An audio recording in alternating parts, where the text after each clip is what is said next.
Now we begin with Syrian President Assad congratulating the country's people on the liberation of Aleppo, saying that history is being made with the defeat of militants in the city. This is history in the making and now worthy of more than the word congratulations. I would like to emphasize that what is happening today is history in the making. And this history is written by all Syrian citizens. The history did not start being written today. It started 6 years ago when the crisis and the war started in Syria. I think that with the liberation of Aleppo, we will say that it's not just a Syrian issue, but also an international issue, we will say. Before the liberation of Aleppo and after the liberation of Aleppo, this is where history will shift.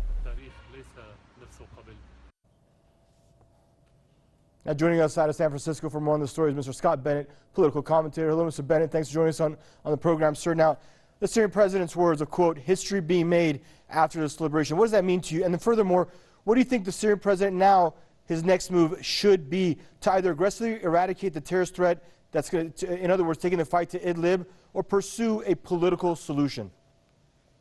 Well, as a former psychological warfare officer who dealt with information operations, I can say President Assad and President Putin of Russia are in one of the most powerful positions that they can be in taking the offensive and turning the tide and the opinion of the world towards Syria and Russia. President Assad is in an incredible position to not only continue the military offensive and embolden it with Iran, with Russia, with China as its major coalition partners, but it can turn all of these militants onto the side of Assad and make them return to their own countries where they've invaded from, and either engage in some of the mischief they were trying to do in Syria, or have a complete reformation of the attitude in Europe. Assad has won this war. Now it's the information operation. Now Assad needs to go to the United Nations and present the evidence of all the foreign mercenaries, the foreign fighters, the financing, the weapons that the West has given them, the money from Saudi Arabia, Qatar, Kuwait, the banks that were utilized.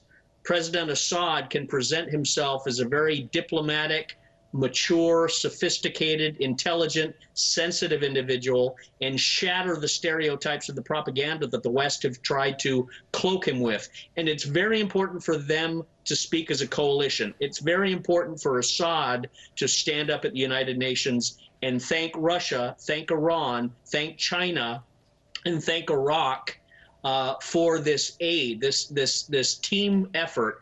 And then that coalition will be branded by the United Nations and Europe as the coalition that truly is intended to fight terrorism, and the West is going to be increasingly exposed as the financiers of terrorism and the secret supporters of terrorism, the hypocrites who say one thing and do the opposite.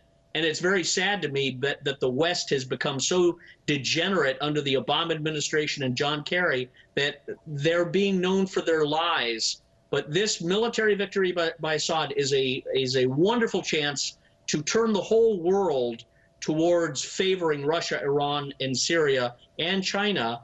And it will also give, I think, Donald Trump the ability to make further bridges and relationships that are positive with Russia and China and Iran. This is a tremendous positive opportunity. But yet we hear so much that you mentioned the propaganda, all this damning rhetoric coming out of the West, criticizing Damascus and its allies time and again. And one has to it begs the question that should Washington, Riyadh, or London be faced with the same situation, how would they react? Well, they are hypocrites. They are schizophrenic. They are politically and mentally unstable, and their actions and their words do not match. That's the sign of a liar or a schizophrenic. So in one sense, Syria, Russia, Iran, and China cannot listen to a single word that comes out of Obama or Kerry or the West's mouth. They have to really treat them as mentally destabilized, because they're not playing to influence the West. They're playing to influence the nations that are not committed, that do not hate or resent Iran, Syria, or Russia. They are trying to win over the undecided nations, or the nations that are inclined to stability rather than chaos. And Donald Trump himself has said, I'm about stability, not chaos. And he wants to generate positive relationships with Russia. That means also with Iran, because Russia will never allow Iran to suffer any sort of a coup or regime change. Trump knows that. Putin knows that. The Iranians know that. But now is the time to really expose the wrongdoers in the West mercilessly and show all the evidence, show the names, show the number of the foreign fighters, show the intelligence and the money supplies and the bank accounts and all of the reports that show clearly that Saudi Arabia, Qatar, Kuwait, and the other Gulf nations have been working with the United States CIA, working with MI6, working with Assad out of Israel to foment this regime change operation that has now backfired.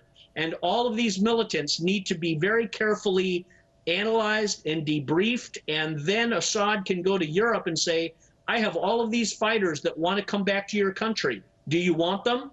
If not, let's discuss how we handle them. But he has tremendous political leverage because all of these European leaders are very nervous about all of the weapons and the support that they've given these terrorists that now want to return to France. They want to return to Britain. They want to return to Germany. They want to return to Denmark. They want to return to Sweden. They want to return to Italy. And those European nations are paranoid and very fearful. Now, Assad can present to them a friendly voice. He's not antagonistic. He's not trying to upset the European nations. And suddenly the mass populations of Europe, I think, will be increasingly seeing that their political leaders have been saying one thing and doing another. The West is not about peace and stability. It's been about chaos. It's about fomenting regime change. It did it in Iraq. It did it in Afghanistan. It did it in Syria, or tried to do it in Syria. It did it in Libya. And it's got nothing to do with human rights. It's got everything to do with creating chaos in order to manage that chaos and manage that chaos to infect Russia and Iran. All of that is backfired. So it's a powerful day, and Assad should take the lessons from Secretary of State Colin Powell when he went to the United Nations and presented the false evidence of weapons of mass destruction. President Assad should assume the United Nations Special Assembly and give a presentation of the hypocrisy of the West, but at the same time his forgiveness, his superiority, his demeanor of being a real leader and not a revolutionary tyrant, and the world will come to his side. But he has to speak as a coalition. Thank you much once again, Mr. Scott Bennett, for your valuable input, political commentator joining us out of San Francisco.